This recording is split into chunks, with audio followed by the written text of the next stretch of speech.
Bueno, muchas gracias. Pues como profesora de la Universidad de Antioquia, también yo soy boliviana y llevo varios años viviendo en Colombia.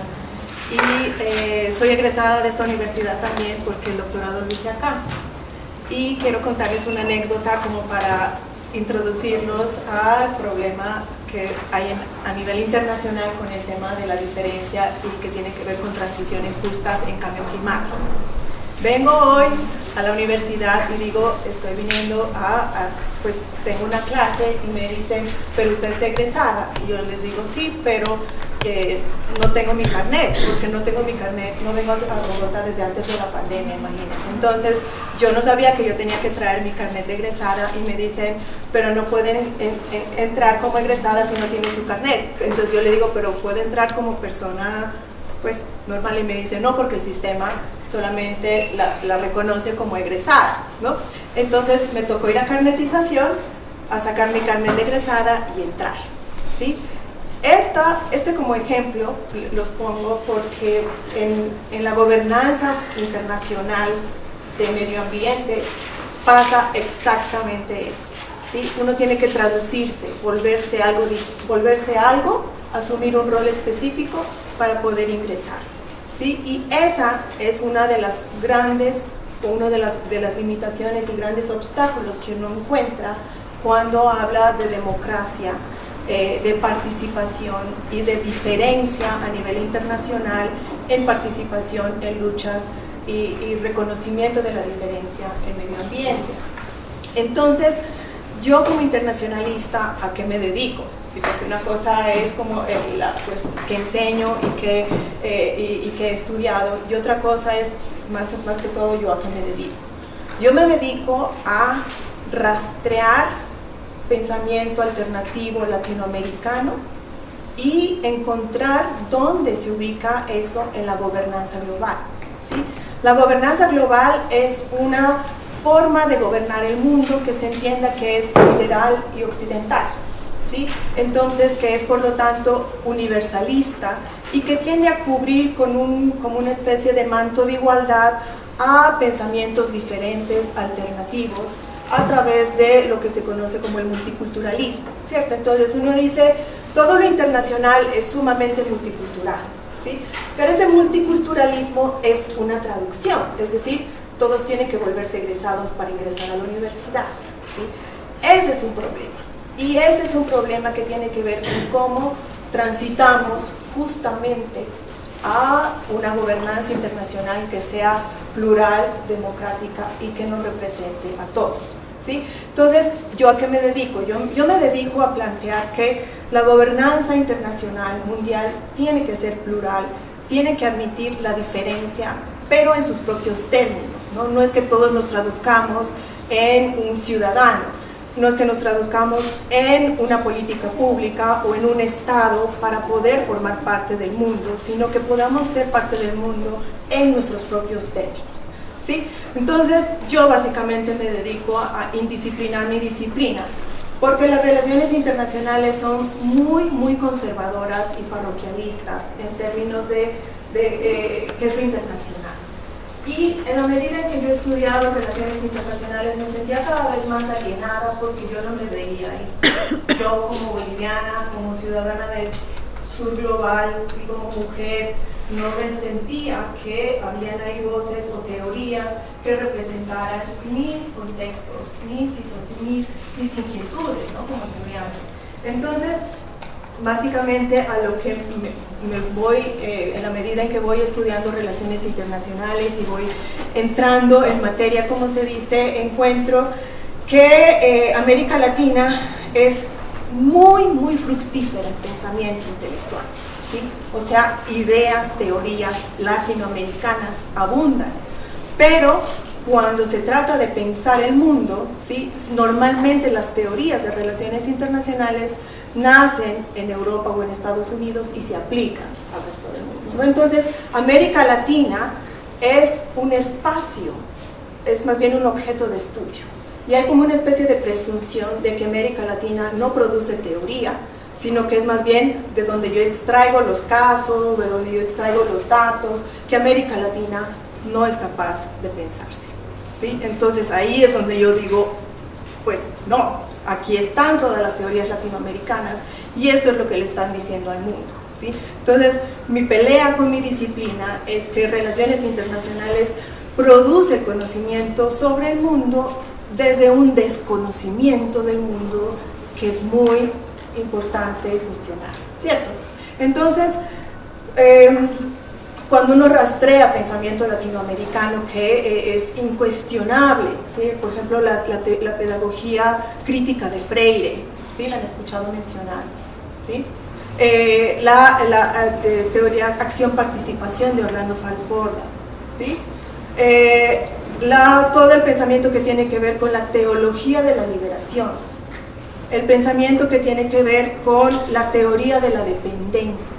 Eso es de América Latina para el mundo, ¿sí? Entonces ahora en todas las universidades del mundo dicen, ah no, es que yo voy a hacer una investigación con observación participante, y uno les dice, ¿y tú sabes de dónde viene la observación participante? Pues, y yo preguntaba eso en el Reino Unido cuando estaba haciendo mi postdoctorado a mis colegas y me decían, nunca rastrean eso a América. ¿Sí? América Latina es de los que han iniciado el pensamiento en derechos humanos. ¿Sí? Somos pioneros en pensar en los derechos humanos, somos pioneros en pensar el derecho marítimo, ¿cierto? Pero al momento de rastrear las raíces de las ideas, América Latina se pierde como actor, ¿cierto? Entonces, mi inquietud académica ha sido un poco ubicar, ¿cierto? El pensamiento de la diferencia, el pensamiento de los márgenes, como se dice, el subalterno, el nuestro, ¿sí? Y decir, vea todo lo que América Latina le está diciendo al mundo, le está mostrando al mundo en términos de cómo se hace investigación, cómo se hace teoría, y cómo pues somos, pues abundan las ideas y abundan las alternativas. Y eso en un mundo en el que se plantea todo en una narrativa de crisis, ¿sí? Es especialmente importante porque América Latina es fecunda en alternativas, ¿sí? El hecho es que todavía no se han traducido, ¿cierto? En la agenda, por ejemplo, internacional de medio ambiente, eso no ha llegado, ¿sí? Entonces, lo que yo quiero hacer hoy es un poco mostrarles con un análisis de un caso especial de los tribunales internacionales de la naturaleza, que no sé si los han escuchado mencionar, que existen y demás. ¿Por qué este caso es tan interesante? ¿Sí? Porque entonces cuando yo me puse a ver, ¿no?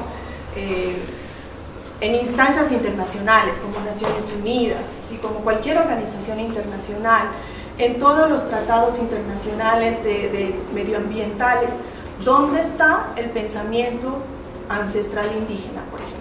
¿Sí? ¿Dónde está el pensamiento afro?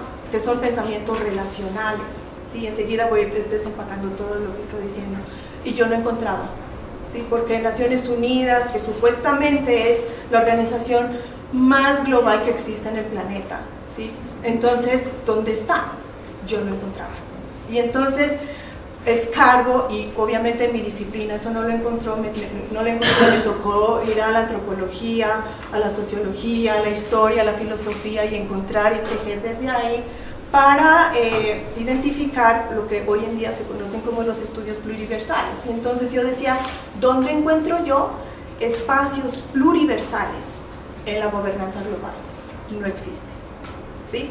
Entonces llego yo a los tribunales internacionales de los derechos de la naturaleza porque yo creo que ellos son una ventana, ¿sí? Y esto es lo que les vengo a exponer hoy. ¿Por qué es una ventana y cuál es su rol clave en estos momentos, más que ser, por ejemplo, un aporte o tener como una especie de alcance jurisdiccional? Su importancia, que es pues la tesis y la afirmación que yo quiero hacer hoy, es que su importancia es más que todo política y ética, ¿sí? Más que jurídica o legal. Entonces, parto de acá, ¿sí? Parto de la presentación.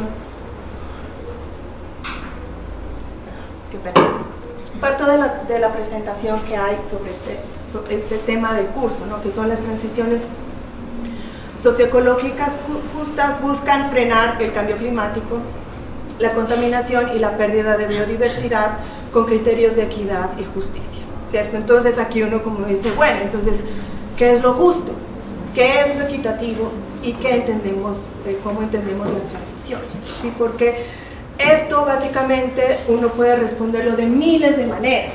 Uno puede responderlo desde el derecho, desde la política, desde la filosofía, pero lo que yo quiero mostrarles hoy es que estas respuestas también vienen de la experiencia corporal de uno, ¿sí? De la experiencia de vida. Y que eso tiene mucho que ver con cómo Latinoamérica le está poniendo literalmente el cuerpo, ¿sí?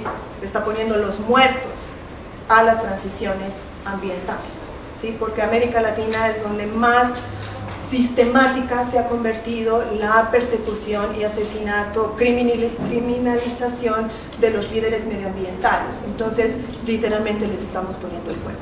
Entonces, ¿cómo logramos unas transiciones que sean justas sin perder la vida? ¿Sí? ¿Y cómo logramos que estas transiciones garanticen cierto tipo de equidad y de justicia? Y al mismo tiempo, ¿cómo respondemos a estas preguntas que los filósofos desde la antigüedad están tratando de resolver, ¿cierto? ¿Qué es lo justo? ¿Qué es lo equitativo? Y demás. Entonces, lo que yo quiero mostrar es que desde los pensamientos y las experiencias alternativas, desde los márgenes, hay muchas respuestas, hay muchas alternativas, pero para eso necesitamos descolonizar bastante todo, ¿cierto? Y en relaciones internacionales, descolonizar es como que volver a empezar, porque desde cómo entendemos el tiempo y el espacio, ¿sí? El tiempo es lineal, el espacio es finito, físico, hasta cómo entendemos qué es la naturaleza, qué son los recursos, todo eso es colonial, ¿cierto? Para unos contextos latinoamericanos en los que poblaciones indígenas, afros, campesinas, ¿sí? Viven la naturaleza de una manera que es relacional.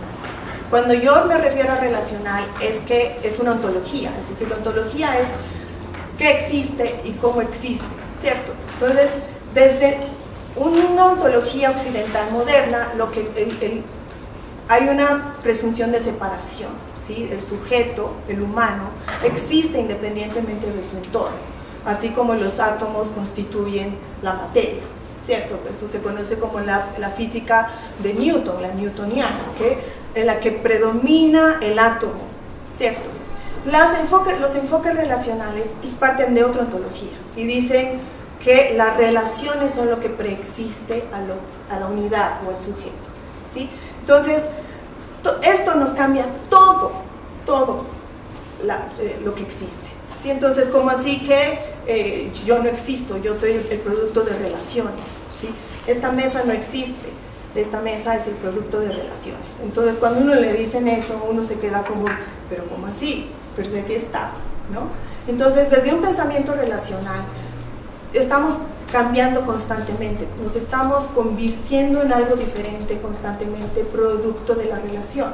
Entonces, ya no interesa tanto el átomo, sino la onda a través de la cual el átomo como colapsa, ¿sí? Que es la física cuántica, ¿no? Entonces estamos viendo que hay como un encuentro entre los enfoques ancestrales relacionales y la ciencia moderna que recién está llegando a decir lo que los pensamientos relacionales ancestrales, y con ancestrales no me refiero solamente a los indígenas latinoamericanos, sino básicamente de todo el mundo, ¿cierto? Que dicen que las relaciones existen antes de los humanos, ¿sí? Entonces, esto nos cambia toda la idea de lo que tenemos frente al tiempo, frente al espacio, ¿sí? Por lo tanto, toda la idea de desarrollo, de progreso, es diferente, porque yo puedo pensar en que el tiempo no es lineal, sino es cíclico o en espiral, y que por lo tanto el desarrollo no es una cosa que hay un antes y hay un después, ¿cierto? Entonces, todos estos planteamientos, ¿dónde están en Naciones Unidas? ¿Dónde están en el Acuerdo de París?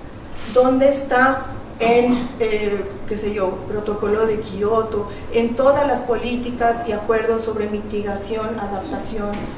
No está, ¿sí? Y no estoy hablando solamente de que, bueno, debería incluirse como un tema de agenda, sino que al decir que no están, básicamente estoy suprimiendo a los mundos que existen en estos términos, ¿cierto? Entonces, si uno es un miembro de una comunidad AUA un miembro de una comunidad wayú, ¿sí?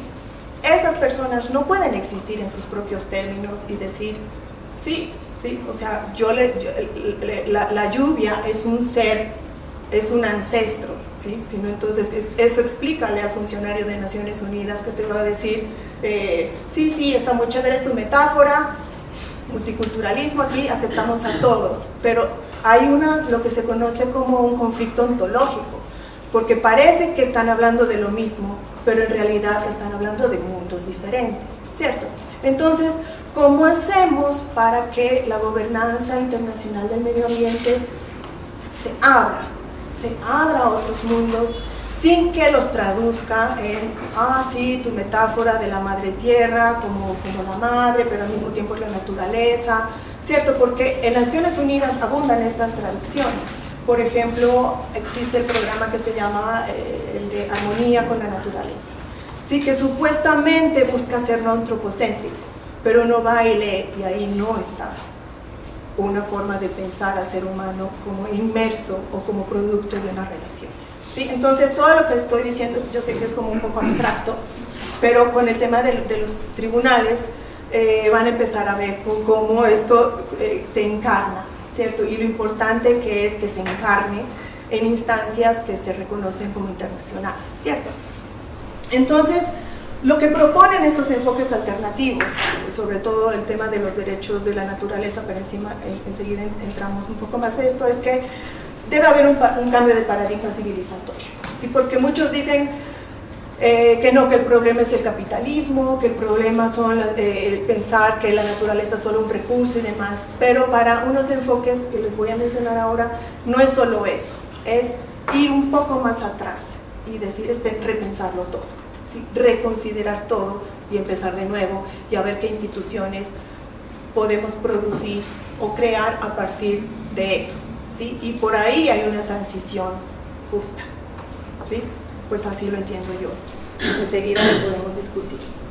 Entonces, de lo que se trata desde estos enfoques alternativos es que no basta con transitar, ¿sí? No basta con hacer una transición, porque una transición es más de lo mismo, ¿sí?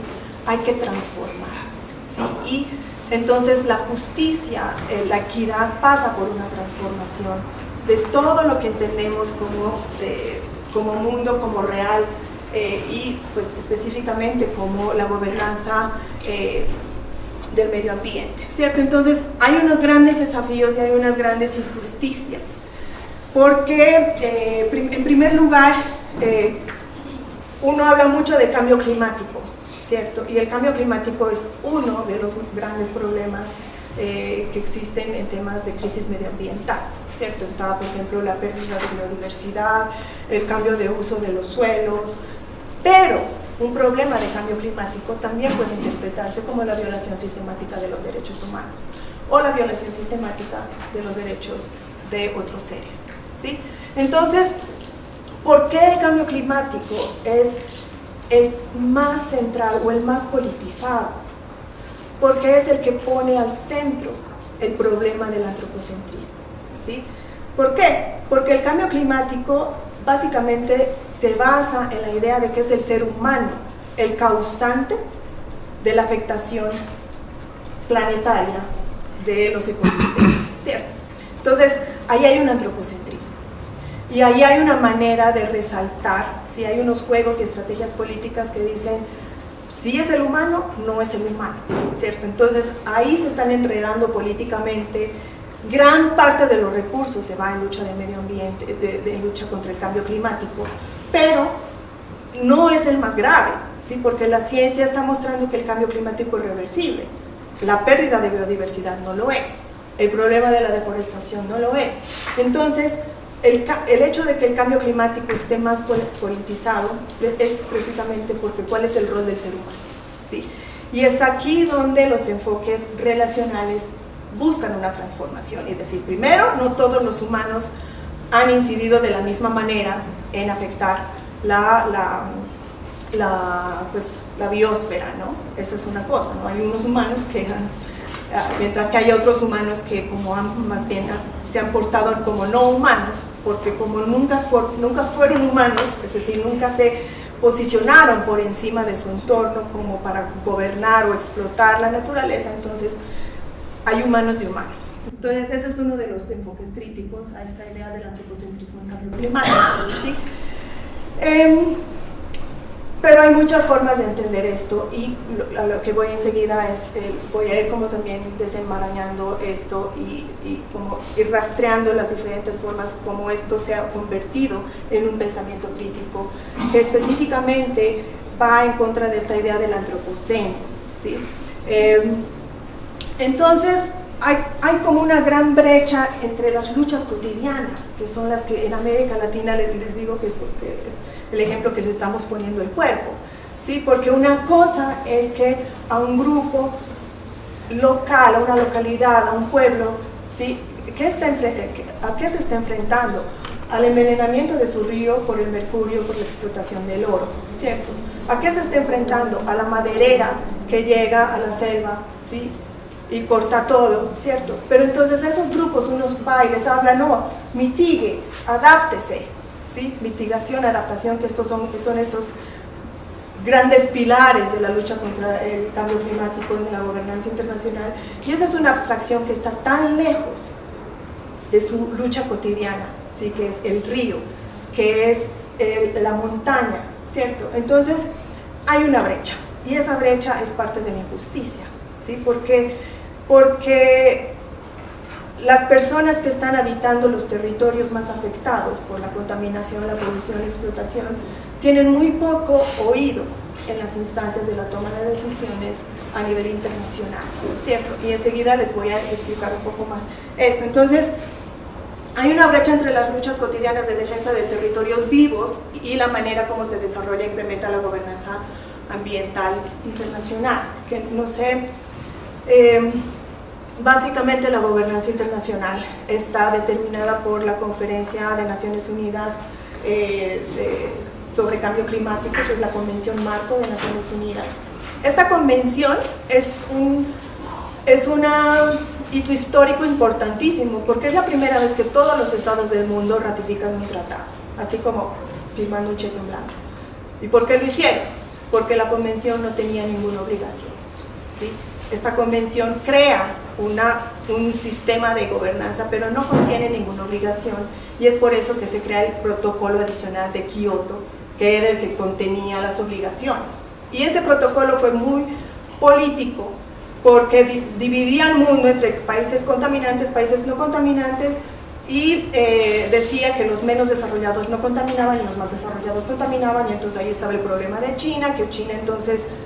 el más contaminante, pero como estaba en el país en vías de desarrollo, pues no tenía ningún compromiso. Entonces obviamente Estados Unidos dice, mientras China no firme, entonces mientras China no se compromete, entonces yo tampoco, y así se nos fueron 15 años de negociación. Entonces uno también encuentra que el protocolo o el acuerdo de París es, como dirían acá en Colombia, lo último en guarachas en términos de acuerdos y de compromisos, y es realmente un logro, ¿sí? Porque también tiene un número importante de ratificaciones.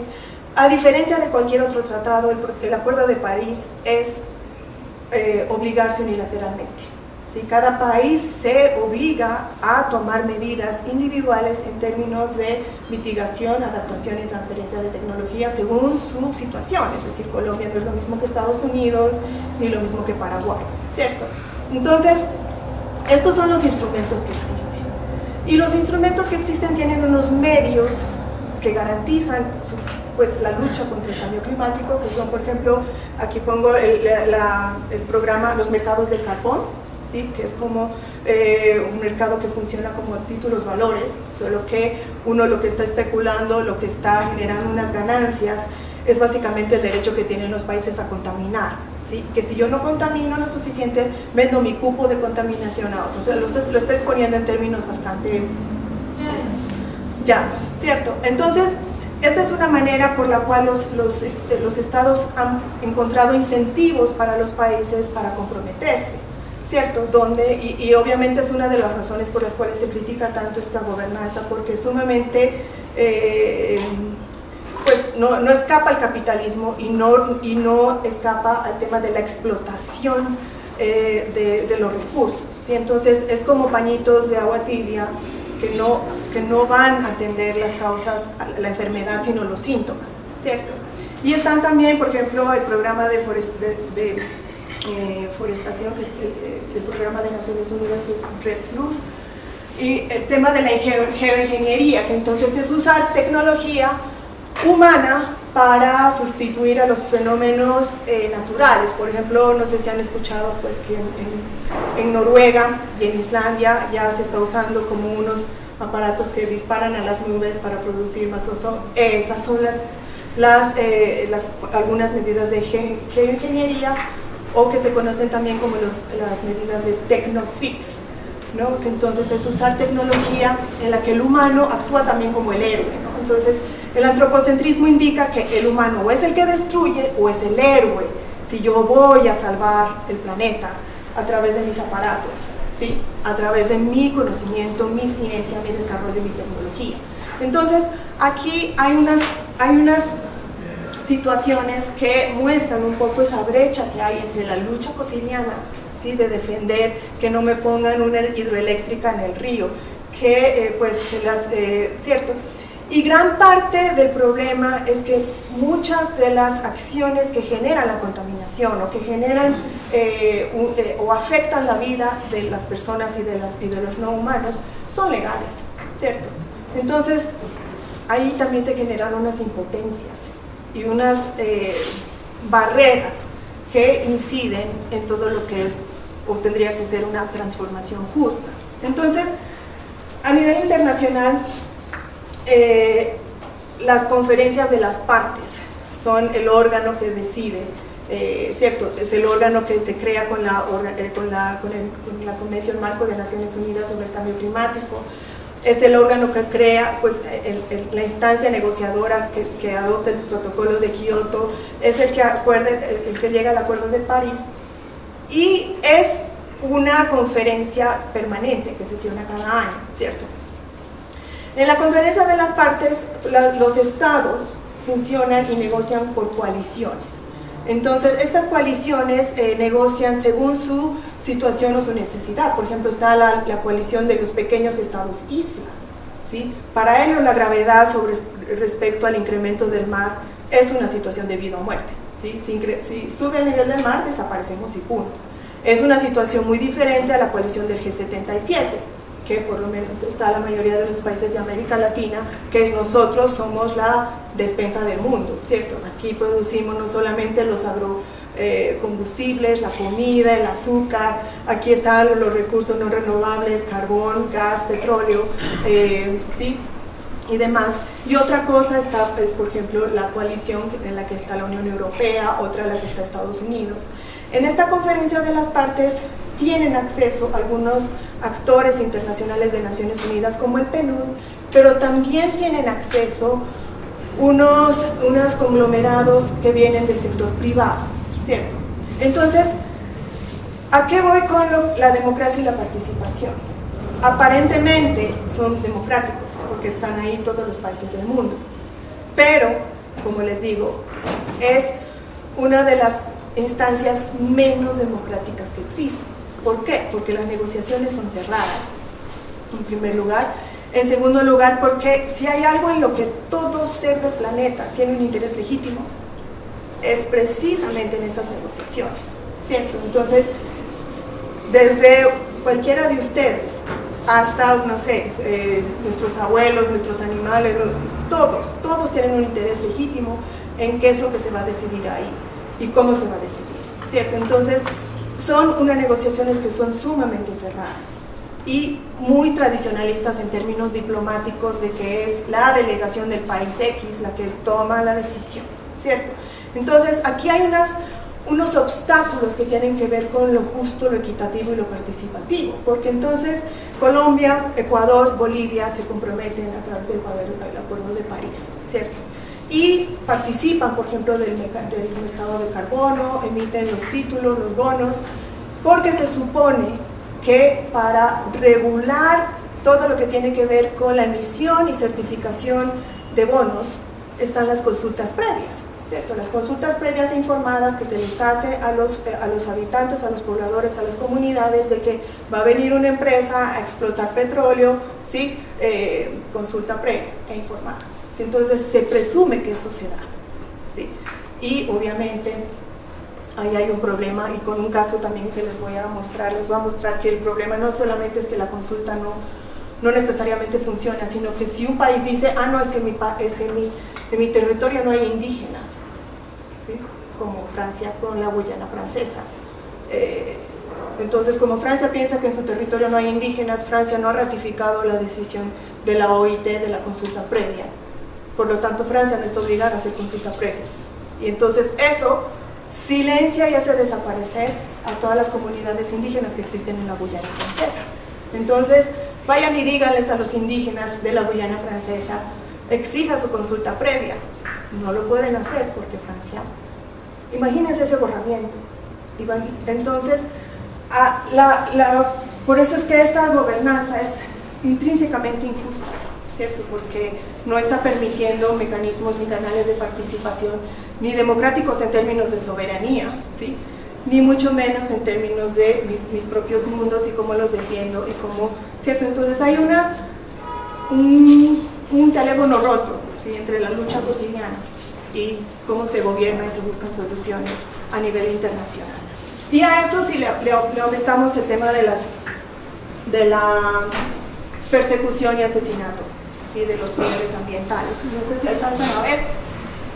Hay una ONG que se llama el Global Witness, ¿sí? Que cada año hace como un reporte, un informe del asesinato de líderes ambientales, ¿sí? América Latina lidera, ¿sí? México es el país que más muertos le ha puesto, seguido de Colombia.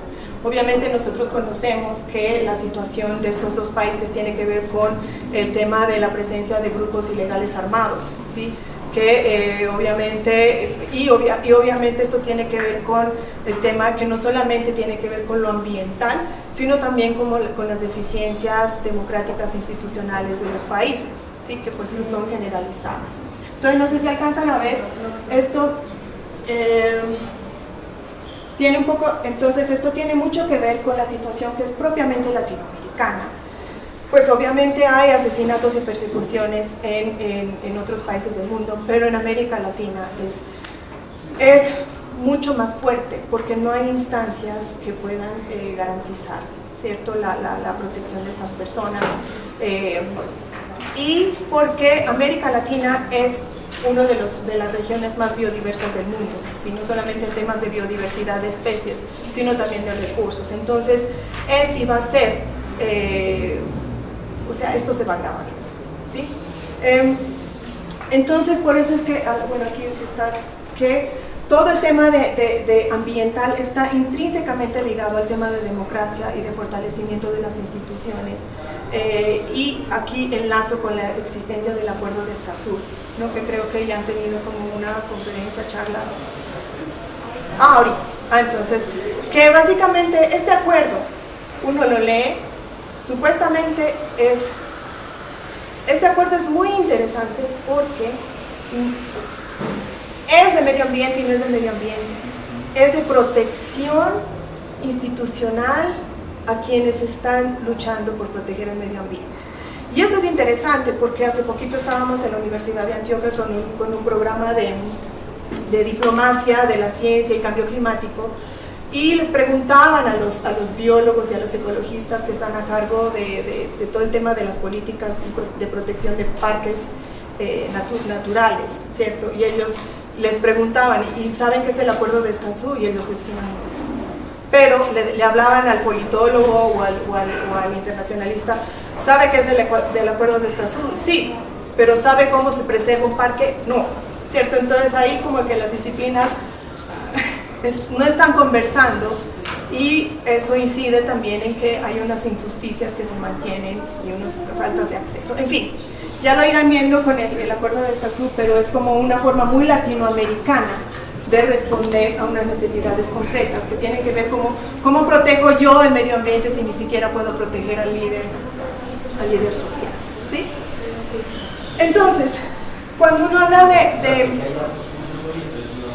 de transiciones, normalmente entiende que hay una transición energética, ¿cierto? Que se pasa de una transición de energía que explota recursos no renovables a una transición de energía verde, por así decirlo, ¿no? Entonces, todos los países de la Unión Europea se han comprometido, nosotros vamos a volvernos verdes, todos los carros van a ser eléctricos, para 2035 creo que es, y perfecto, ¿no? Eso en América Latina es más de lo mismo. ¿Sí? ¿Por qué? Porque ¿de dónde van a sacar sus carros eléctricos? De la explotación del litio, ¿sí? Entonces, aquí puede que haya una transición de algunos, pero la transición no va a ser para todos, ¿sí? Lo mismo sucede con la transición económica, que se habla mucho de la transición a economías circulares y demás, ¿cierto? Pero es una transición que para gran mayoría de los actores sociopolíticos del mundo va a seguir siendo parte de lo mismo, ¿sí? O me empleo en una minera, ¿sí? O ¿qué? ¿Dónde voy a conseguir trabajo? O sea, no hay como unas alternativas. Entonces, cuando se habla de transición, en estos enfoques críticos se sigue hablando de lo mismo. Entonces, y eso es lo que se conoce como que se va a mantener el extractivismo, se va a seguir aumentando las soluciones del Technofix, ¿no? Que es usar más tecnología para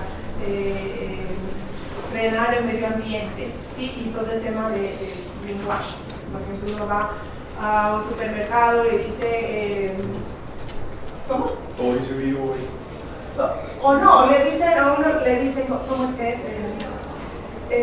Si aportas 1,000 pesos, estás garantizando que vamos a sembrar 1 millón de árboles, ¿cierto? A uno no le consta que están sembrando los millones de árboles que dicen, ¿sí? Ellos ingresan tal vez al mercado de carbono como accionistas, es decir, pero uno va al supermercado y todo es de plástico, ¿sí? Busque en un supermercado un frasco de desodorante que sea de vidrio.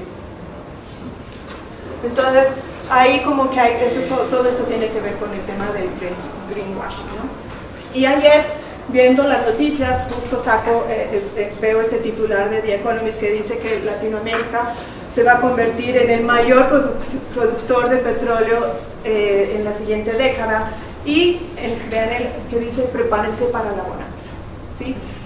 Esto es bonanza para unos, pero es muy grave para otros. Y entonces les voy a también mencionar como un caso que hay en Ecuador del tema de los mecheros, no sé si el caso de los mecheros que llega a los tribunales internacionales de los derechos de la naturaleza, que es abrumador, ¿no? Entonces, en fin, entonces, cuando hablamos de los derechos de la naturaleza, yo me quiero escapar de pensar en derechos como únicamente en términos jurídicos o legales, ¿sí? Y de naturaleza como una abstracción en la que la naturaleza es mi entorno, ¿sí? Lo que pasa es que derechos de la naturaleza se está convirtiendo como en una etiqueta que empieza a englobar muchas cosas y que en nuestra cabeza empieza a tener unos significados específicos que se arraigan en lo jurídico, ¿no? Y suena muy bonito, pero por lo que yo trabajo y lo que yo hago, yo aquí, como digo, esta es una bandera roja, ¿sí? Ojo, ¿sí? Derechos de la naturaleza, si uno lo coge así, sin reflexionar, está cayendo en la misma trampa liberal de englobar todo en términos occidentales, de que si yo no te pongo las cosas en términos de derechos, tú no la vas a entender, ¿sí? Y de que naturaleza es una abstracción que existe ahí, ¿no? Que es la misma aquí en todas partes y se la romantiza, en fin. Entonces, cuando uno habla de derechos de la naturaleza, y por eso es que los tribunales me parecen tan interesantes, es que en los tribunales, cuando hablan de naturaleza, hablan de muchas cosas, ¿sí? Que es diferente cuando uno habla de derechos de la naturaleza en ámbitos más jurídicos o en ámbitos más de sentencias o de legislación nacional, ¿sí? Entonces, los derechos de la naturaleza han surgido como resultado de un movimiento transnacional global que ahora está presente en todas partes del mundo y que tal vez es un fenómeno de los más interesantes que existen a nivel internacional, de cómo están a través del trabajo en redes, ¿sí?, en el que participa una pluralidad de actores que pasan desde los abogados ambientalistas hasta comunidades indígenas, permacultores, filósofos y demás, están construyendo una corriente de pensamiento. Una pequeña parte es la que recoge sus experiencias de lo que se conoce como el litigio verde o el activismo legal verde, ¿sí?, que es, por ejemplo, haber logrado que una sentencia como la de la Corte Constitucional Colombiana reconozca a un sujeto como el río Atrato como sujeto de... Esa es una ínfima parte de todo este movimiento de derechos de la naturaleza, ¿sí? Entonces, en la lectura que les mandé, este autor me gusta mucho porque él dice, hay que tener cuidado con las generalidades en las que uno puede caer cuando habla de derechos de la naturaleza, y también presumir que porque hablamos de derechos de la naturaleza automáticamente estamos generando un cambio o que ese cambio en la legislación incide en la práctica, en la garantía de la protección, ¿cierto? Entonces ahí también hay que irnos despacio, y también en el potencial emancipatorio. Porque si entonces yo empiezo a hablar de, no, antes la naturaleza era un recurso, ¿sí?, que yo puedo explotar, usar, vender o comprar, pero ahora es un sujeto, ¿sí?, eso no necesariamente garantiza la transformación justa, sino que simplemente se puede convertir en un simple cambio de lenguaje, ¿sí? Y casos los hay en nuestra región también, sino que entonces, por ejemplo, en Bolivia, ¿sí?, que que nosotros tenemos una ley de derechos de la madre tierra. Esa ley de los derechos de la madre tierra es la que ha permitido los grandes incendios forestales. ¿Sí? Entonces, por estas aperturas, por así decirlo, de que la ley lo permite, porque ya estamos hablando de derechos naturales, se infiltran, ¿sí?, otro tipo de acciones dentro de lo legal que terminan actuando en contra de lo que supuestamente se quiere proteger, ¿cierto? Entonces, el enfoque legalista muchas veces sigue siendo bastante antropocéntrico, ¿sí? Por ejemplo, la sentencia de la Corte Constitucional Colombiana del río Atrato, si uno la lee, es antropocéntrico, ¿sí? Porque si bien reconoce que el río es un sujeto de derechos y hay como una especie de... hay una transición, no hay una transformación, ¿sí? Una transformación que es reducida, o que dice, bueno, ahora va a ser un sujeto de derechos, pero sigue pensando en términos de qué es lo que le va a producir al hombre, ¿sí?, y cómo va a beneficiar al hombre o al humano. Entonces, cuando hablamos de derechos de la naturaleza en términos amplios y plurales, es decir, desde enfoques relacionales, ya no solamente estamos hablando de un lenguaje normativo o legalista, sino que ven todas las corrientes de pensamiento que están nutriendo esta forma de pensar. Una de las más importantes, y tal vez es la que más ha influido en los tribunales internacionales, es la de la ecología profunda, ¿sí? No sé si la han escuchado mencionar. La ecología profunda básicamente sostiene que toda forma de vida tiene un valor intrínseco en sí mismo, ¿sí? Esto parece obvio, ¿sí?, pero nosotros vivimos en un sistema en el que solamente las cosas cobran valor en la medida en que le sirven al ser humano, ¿cierto? Entonces, por eso es que hay como unas especies de jerarquía entre la naturaleza. Entonces, los animales domésticos son importantes porque esos sí que nos dan leche, nos dan carne y demás, pero la bacteria, ¿sí?, la hormiga, no interesa. Entonces, para la ecología profunda, todo ser vivo, desde la bacteria hasta el virus, tiene un valor intrínseco que se debe respetar. ¿Por qué? Porque como humanos no sabemos hasta qué punto dependemos de la bacteria. O sea, la ciencia todavía no nos ha mostrado evidencias de eso, pero hay que presumir que toda forma de vida es intrínsecamente válida. Esta ecología profunda es muy interesante porque es una convergencia, ¿sí?, de la ecología y del budismo, ¿sí? Si ustedes piensan en el budismo, los budistas respetan toda forma de vida porque el tema de la reencarnación, ¿sí? Antes tal vez fuiste hormiga, ¿sí? Entonces hay un respeto a la vida en sí misma. Y hay una pensadora que se llama Joanna Macy, que ella es bióloga y es budista. Y ella escribe unos libros en los que va a desarrollar unos talleres y unas formas de actuar y de pensar que se llaman el trabajo que reconecta, ¿no? Y este pensamiento está detrás de la creación y de los tribunales. Perdón, una cosa muy particular es que en la Comisión de la Verdad utilizaron la ecología profunda como una forma de acercar a excombatientes y víctimas, no solamente para sanar como esa herida y ese rencor que es la violencia y ese dolor, sino también con la naturaleza. Sí. Y utilizar, inclusive muchas personas pasaron por el trabajo que reconecta antes de ir a comisiones o a contar la verdad en la comisión. Esa es una de las metodologías que utilizaron, que fue muy novedoso, utilizar la ecología profunda en un ejercicio de reconstrucción de verdad. Esta es una de las metodologías relacionales que más transformativas que pues yo conozco. Sí, otra es la de Anna Tsing, que es una antropóloga que llama los actos de notar, los pequeños actos de notar. Entonces son pequeños actos de que, bueno, hay un pájaro y está cantando, lo estás notando. Y con solo el hecho de que lo estás notando, ya estás más consciente de que ese ser está ahí. Y esas pequeñas cosas, luchas cotidianas, son otra metodología que también se desprende de la ecología profunda, que son profundamente transformadoras. Y como les señala, se pueden aplicar en muchos ámbitos, ¿cierto? En transformar la idea de amigo-enemigo, ¿sí? Pero la ecología profunda es una de las que se usa mucho en esta forma de pensar, pues, y todos los jueces o actores que pues he logrado entrevistar hablan de un momento de su gran transformación, ¿sí?, que pasa por el cuerpo. Están los pensamientos y filosofías ancestrales indígenas y afros que son intrínsecamente relacionales, ¿sí?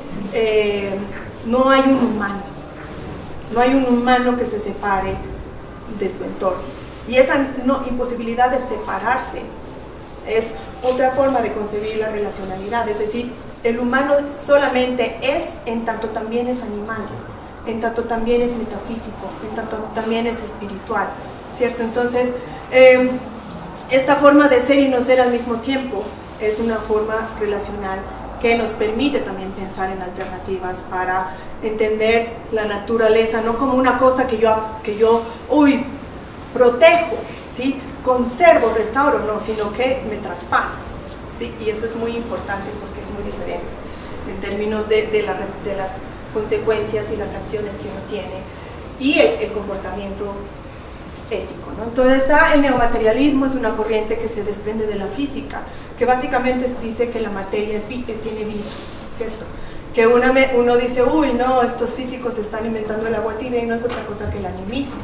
Que yo les decía, no, que esta mesa tiene vida, ¿sí? Para el animismo obviamente tiene vida, porque está cumpliendo, en este momento esta mesa tiene la función de transformar mi entorno porque me está soportando.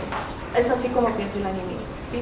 Y desde el neomaterialismo, que es esta corriente filosófica física, es que el ser humano está totalmente traspasado por la materia, y que en la medida en que el ser humano está transformado por la materia tiene vida, ¿sí?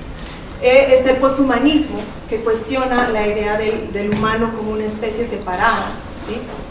Y están, por ejemplo, los estudios de la ciencia y tecnología, que, por ejemplo, el trabajo de Bruno Latour, ¿sí?, de Donna Haraway, que muestran un poco como dicen Donna Haraway, nunca fuimos humanos, ¿sí?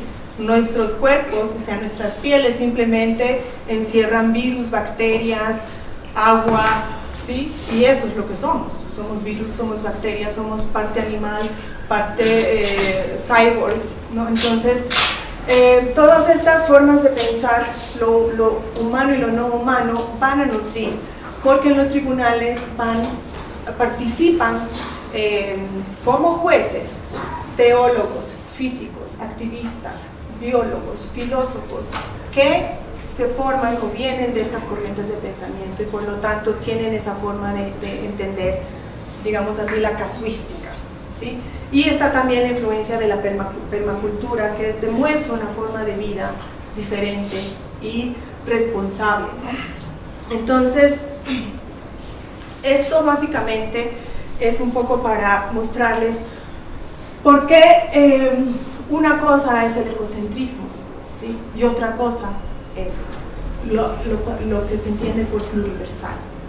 Entonces, en la parte izquierda yo creo que es como claro por qué el antropocentrismo es problemático, ¿cierto? Porque el antropocentrismo nace en la modernidad, cuando básicamente en la ilustración, ¿sí? En el pensamiento ilustrado, el humano sustituye a Dios, ¿no? Sacamos a Dios de nuestras vidas, pero el humano lo sustituye, y sustituye en términos de yo estoy encima, ¿sí? O de otros humanos, pero sobre todo sí de la naturaleza, ¿cierto? Entonces, a partir de ahí hay una separación naturaleza-sociedad, ¿sí? Lo humano es lo social, la naturaleza es otra, es donde no está el humano. Y como no está el humano, eso es muerto, ¿sí? Ahí no hay nadie, ahí no hay política, ahí no hay vida, ¿sí? Eso es un recurso. El egocentrismo cuestiona la ilustración moderna occidental, ¿sí? Y lo que busca es mostrar que el hombre forma parte de un entramado de especies, ¿sí? Que es lo que muestra la figura. Los estudios pluriversales es otra forma latinoamericana, ¿sí? Porque, ¿a qué me refiero con esto? No es que el pensamiento pluriversal solamente existe en América Latina, existe en todas partes del mundo, pero es en América Latina donde más se ha elaborado teóricamente esta idea del pluriverso.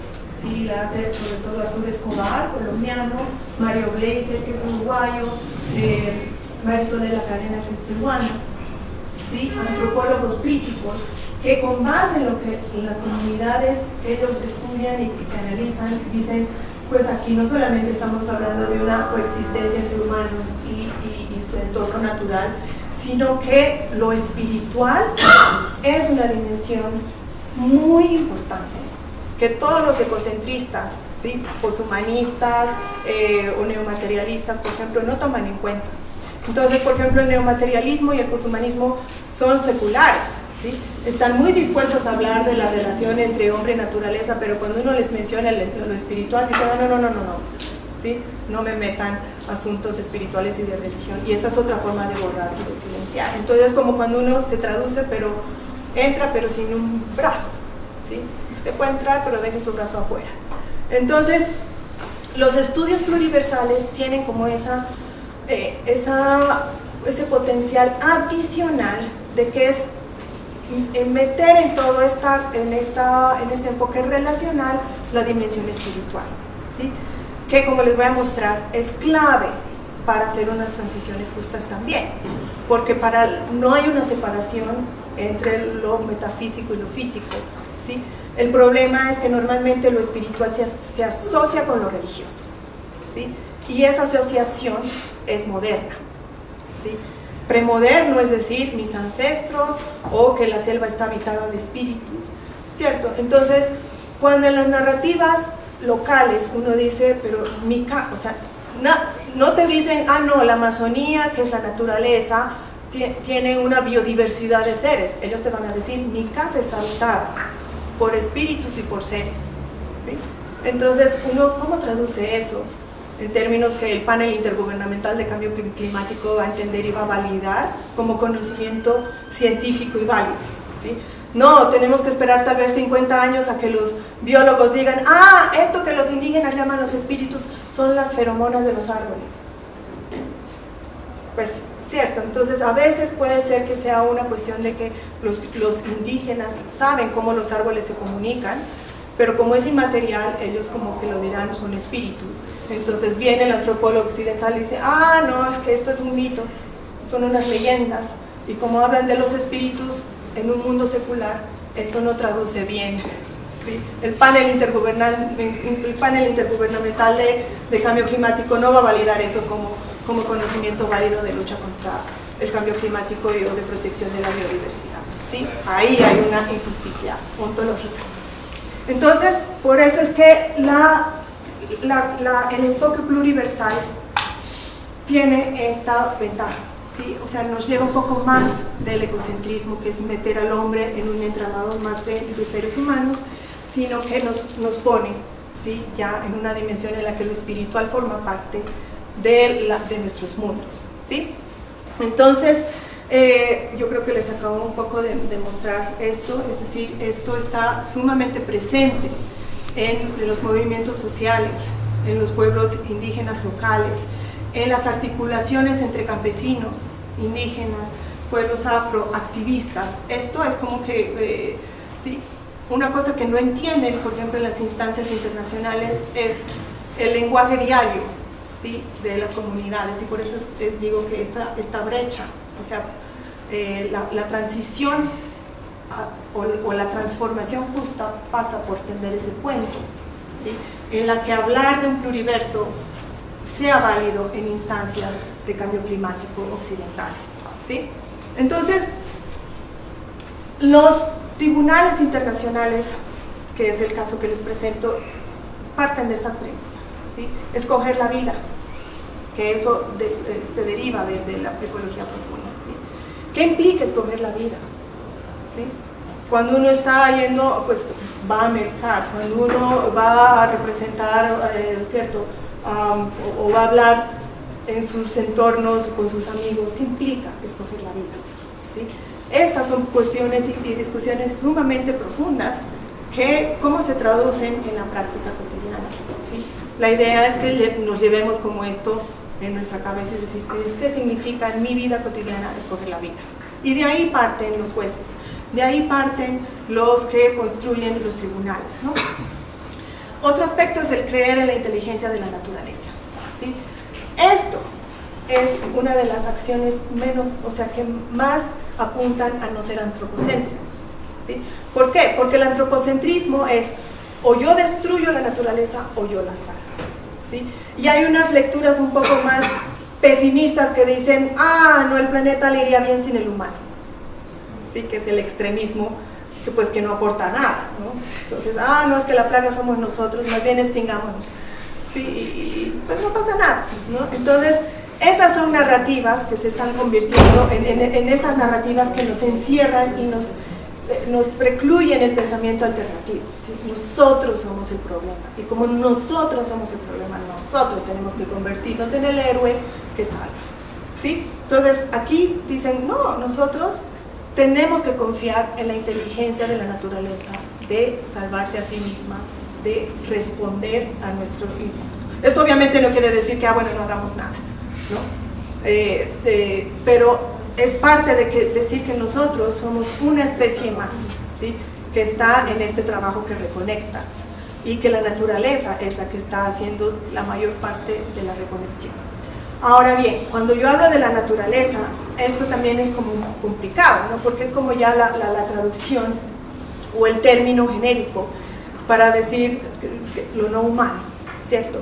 Pero, por ejemplo, cuando uno habla con los pueblos indígenas o con comunidades indígenas, ellos no entienden la naturaleza, ¿sí? ¿Por qué? Porque como son cosmologías relacionales, todo pasa por el cuerpo. No hay un pensamiento abstracto de esto es la naturaleza, ¿no? O sea, la naturaleza es el río del cual yo saco agua, la naturaleza son los árboles, ¿cierto? Entonces, no hay una abstracción. Y esa es otra de las cosas que nosotros tenemos que matizar cuando hablamos de naturaleza en términos relacionales, que la naturaleza se constituye a través de las relaciones, pero no existe así como una idea, ¿no? Otra de las cosas que se busca con el trabajo que hacen los tribunales es el de la transformación del primer territorio. El primer territorio es nosotros, ¿no?, el cuerpo. Y básicamente esa transformación es lo que primero tiene que suceder para que uno realmente cambie su código de conducta, ¿sí? Aquí en esta diapositiva básicamente lo que muestro es un poco el contexto que se da, pues todo tiene su tiempo y su contexto, ¿sí? Ya ustedes deben saber que a nivel de países andinos, que es en lo que me voy a enfocar, está por ejemplo la Constitución ecuatoriana, está la Ley de los Derechos de Naturaleza de la Madre Tierra en Bolivia, están las jurisprudencias concretas, por ejemplo, colombiana del Río Atrato, y el que también es una jurisprudencia muy nueva y única en el mundo, el hecho de que Colombia reconozca los derechos de las generaciones futuras, ¿sí? Eso es como... Y también está el tema de justicia transicional, el caso 02 de la Jurisdicción Especial para la Paz, que reconoce un territorio como víctima de un conflicto, ¿sí? Entonces, estos son casos concretos de legislación que nos están mostrando una tendencia mundial, porque en Nueva Zelanda, en India, en Estados Unidos, en todas partes del mundo ya se han dado estos reconocimientos, es decir, América Latina no es el primero, pero es el que más pasos contundentes ha tomado, pero se quedan un poco en la legislación y en la jurisprudencia, ¿sí? Entonces, a lo que yo quiero ir es a los tribunales, que los tribunales son una cosa distinta. Primero porque se crean de una manera espontánea, por así decirlo, ¿sí? Los que la crean, que son los miembros fundadores de la Alianza Global de Derechos de la Naturaleza, que es GAN en inglés, que tienen un encuentro en Australia, pero ahí hay activistas de todas partes del mundo, van a Bolivia, llegan a Bolivia en el 2010 y ahí se lleva a cabo la Conferencia de los Pueblos para el Cambio Climático. En esta conferencia se adopta la Declaración Universal de los Derechos de la Madre Tierra, ¿sí? Y entonces en este tratado deja como un abrebocas, que cuando se reúnen en Ecuador en el 2014 dicen, ¿y ahora qué? ¿Sí? Tenemos una Declaración de los Derechos de la Madre Tierra, pero necesitamos empezar a pensar cómo se va a dinamizar esto de la declaración y sin que sea a través de la legislación nacional. Entonces, es un tribunal, bueno, el primer tribunal es en Quito, en el 2014, y es un tribunal ético, ¿sí? No es un tribunal jurisdiccional, es decir, el tribunal no impone una sanción, págueme una multa, indemnice, ¿sí? Repare, no, es un tribunal ético que a lo que busca es transformar la conducta del ser humano, ¿sí? Entonces yo preguntaba a uno de los que habían sido fiscales, bueno, ¿y eso qué significa en términos de cómo yo lo veo? Y me dice como es usar estos fallos como una forma de naming and shaming, ¿no? de identificar y avergonzar a la persona pues, responsable. Y uno que vive, ¿no? en un mundo no, pero yo quiero la sanción, yo quiero el castigo, yo quiero la solución concreta. Cuando te dicen eso, uno se pone a pensar, bueno, y esto en términos de efectividad, ¿qué? ¿No? Pero si uno se pone a pensar, estos fallos apuntan a una transformación y no a una transición, ¿sí? Apuntan a ir un poco más atrás, es decir, cuestionar y cambiar el comportamiento humano, ¿sí? Los jueces, como les decía, los jueces no son de formación de abogados, o sea, no son jueces que fallan, ¿sí? Ahí está, por ejemplo, Leonardo Boff, no sé si han escuchado hablar de Leonardo Boff, es un teólogo, ¿sí? Un teólogo, ¿sí? Está el Pacu Pérez, que es líder, ¿no? en Ecuador, candidato a la presidencia, él sí es doctor en Derecho. Está la Vandana Shiva, filósofa, ¿sí? Entonces son unos personajes que tienen un recorrido, ¿sí? desde sus propias formaciones, desde sus propias experiencias, y que comparten esta forma de pensar no antropocéntrica y de la necesidad de transformar la conducta humana más que lograr unas sanciones y unos castigos a los responsables, ¿sí? Recogen unas experiencias que a través de unas actuaciones que intentan replicar un juicio, ¿sí? Entonces hay unos testigos, hay unos expertos, hay como un fiscal que es el que llama, ¿sí? Usted presente su testimonio, le preguntan al testimonio, ¿y usted cómo se valida? O sea, ¿qué hace que usted tenga el derecho de hablar en nombre del río? ¿Sí? ¿Cuál es su motivo de estar aquí? ¿Y por qué cree que usted representa los derechos del lago o la voz del lago? Entonces, ese es el papel que tiene, por ejemplo, el fiscal en el juicio. Y se van presentando los actores. Pero entonces, al final como que uno pregunta, ¿esto es un show? ¿Esto es un evento? ¿O esto es un juicio? Porque es como si estuviéramos acá y entonces yo llamo, venga, presente su testimonio, venga, presente su testimonio, la gente presenta las evidencias y entonces es como si yo hubiera montado un evento, ¿sí? Porque no tiene jurisdicción. Y entonces, ¿cuál es su impacto? Nadie por fuera de los ámbitos de la universidad sabe realmente qué está pasando en ese salón, ¿sí? Y entonces ellos dicen es que es el trabajo de hormiga, ¿sí? Que finalmente pensamos que va a replicarse a nivel internacional, ¿cierto? Es un encuentro de conocimientos y métodos que uno dice que es este, si uno se pone a pensar, ¿qué es este revoltijo de participantes? ¿Sí? Aquí está el representante indígena, aquí está el científico con 3 doctorados, aquí está el activista, todos son y participan con sus propios lenguajes y con sus propias formas de expresarse y al final ahí es donde yo pues pienso que está su verdadero poder, ¿sí? Porque no es usual que a uno le permitan cantar y hacer un ritual en un tribunal. No es usual, no procede, ¿sí? Póngase serio, ¿sí? ¿Cómo que me va a cantar y me va a hacer un baile si estamos aquí hablando de... No está en el proceso. Y ahí sí, ¿sí? Ahí me parece que... Entonces cuando yo encuentro que existen estos tribunales, yo dije, ¿qué es esto? ¿No? Porque entonces... ¿qué sucede? Cuando yo me entero de que existen los tribunales, era como todavía el 2013, ¿sí? Y en el 2013 los casos no estaban montados como están ahora, ¿sí? No estaban montados como ahora que son, digamos, así, Amazonas, petróleo, minería, polución, fracking, sino eran el río contra la Exxon, ¿sí? El arrecife de coral contra las pesqueras australianas. Y yo, ¿qué? ¿Cómo así que el río? ¿Cómo así que los arrecifes? ¿Sí? Como parte activa en un juicio. ¿Sí? Eso lo han cambiado, ya no existe.